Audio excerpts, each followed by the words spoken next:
flight to Texas this week. Apparently someone thought they looked quite suspicious together. Well, they have a good idea about what that other passenger had them so concerned. And today they told Denver 7's Bayan Wang all about it.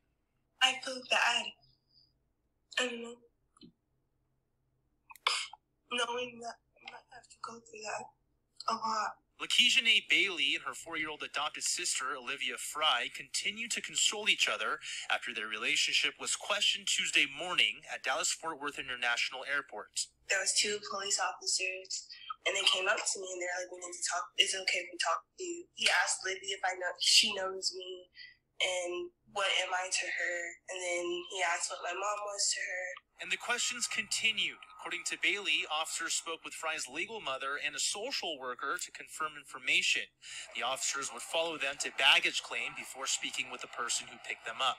The whole time they were talking to us, people kept staring at us, like whispering and stuff like that. Bailey says the experience was humiliating. Okay, well, I'm going to stay by your side.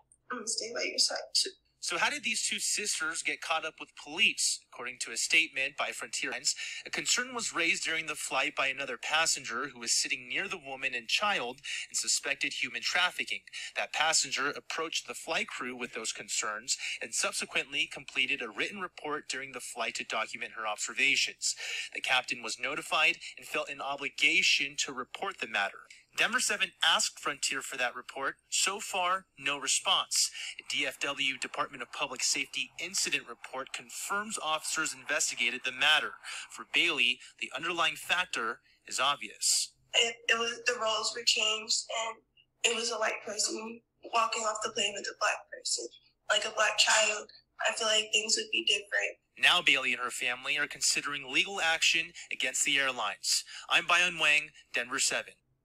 Okay, so you just heard that story right there. And before I get started with it, shout out to Trill Texas on Twitter for sending me this article.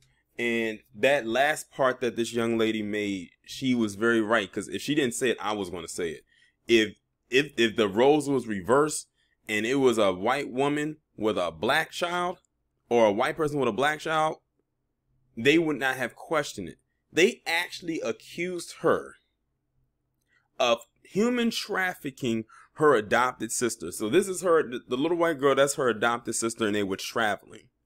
And someone looked over, not minding their business, had a concern that she was involved with human trafficking. And then I feel like that's another stereotype too, because it's like you saw a older black person with a young white child, and you just automatically assumed the worst. So basically what you're saying is anytime you see a black person with a white child, you have to have a cause for concern. But you're not having a cause for concern when you have people like Charlize Theron, who is literally trying to change the dynamics of her children, who she adopted and who are both black, might I add, a boy and a girl. Y'all don't have a problem then. But when people say something, oh, you need to mind your business. She's doing the best that she can. She's the one that's raising them. You're not. And she's doing a whole hell of a lot worse because now, I'm not even going to dive into that rabbit hole. I've already went there before with her. Whenever I decide to discuss her again, I just brought her up as a focal point. But whenever I decide to go into that rabbit hole again, it'll just be solely a video about her and her antics, because that woman is crazy. But it's always this suspicion when it comes to black people and other kids. Hell, they always like to draw some suspicion when it comes to black people with their own kids. And this is not even her child. This is her adopted sister. This little girl was adopted by her mother, by the black woman's mother. She's 21. And I couldn't even imagine how embarrassed and traumatized both of them had to feel, because they're probably like, what's going on? And she probably felt even another type of way, that the little girl was kind of pulled away from her and she was being questioned by herself. She was probably in that moment probably scared to death and not sure what was going on. Because it's like, you don't expect something like that to happen. You never expect to go on a trip and have someone make that wild accusation about you.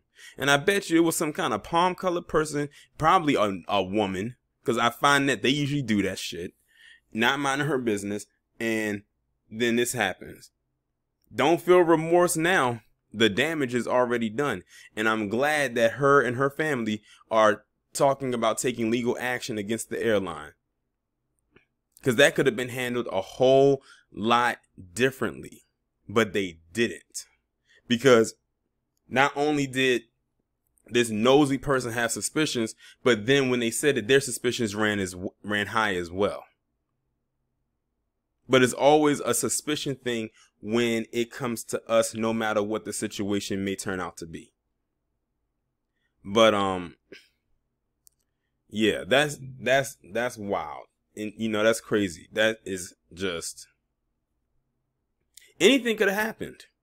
Anything could have happened. They could have locked this woman up and took this child away, and who knew where they would have put the child on. Because I think they said her mother was there. I'm not sure if I misheard it, if her mother was there or not. Because I think I mentioned saying something that they were talking to the mother as well.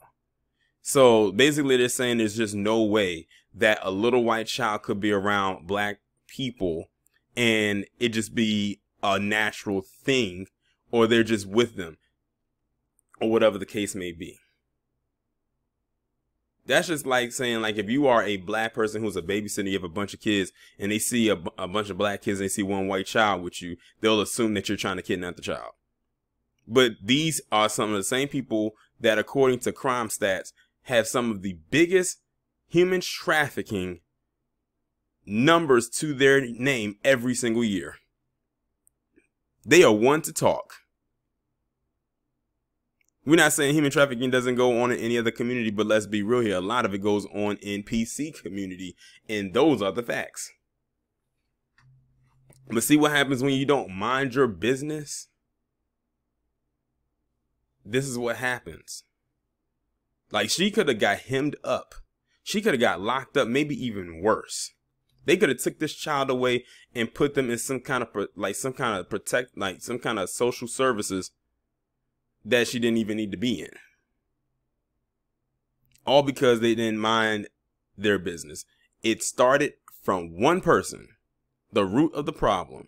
Meanwhile, you had Karen on another flight that I just did a video on, who had to get duct taped to the chair because she was acting loud and belligerent. Why aren't they talking about that? Like, imagine how traumatizing that has to be, where you are accused of human trafficking your adopted sister, a person that she's probably played with out in the open and people have seen her all the time, and she's never gotten an accusation. Now, because of that one incident, that plays psychologically in your mind and saying, I don't know if I want to play with this little girl outside, or take her on a walk, or take her to the park. Let's do indoor stuff and indoor activities where no one can see us and accuse me of human trafficking. Like, you have to take into account of all of those factors. But I'm going to leave it right here. Y'all let me know what y'all think.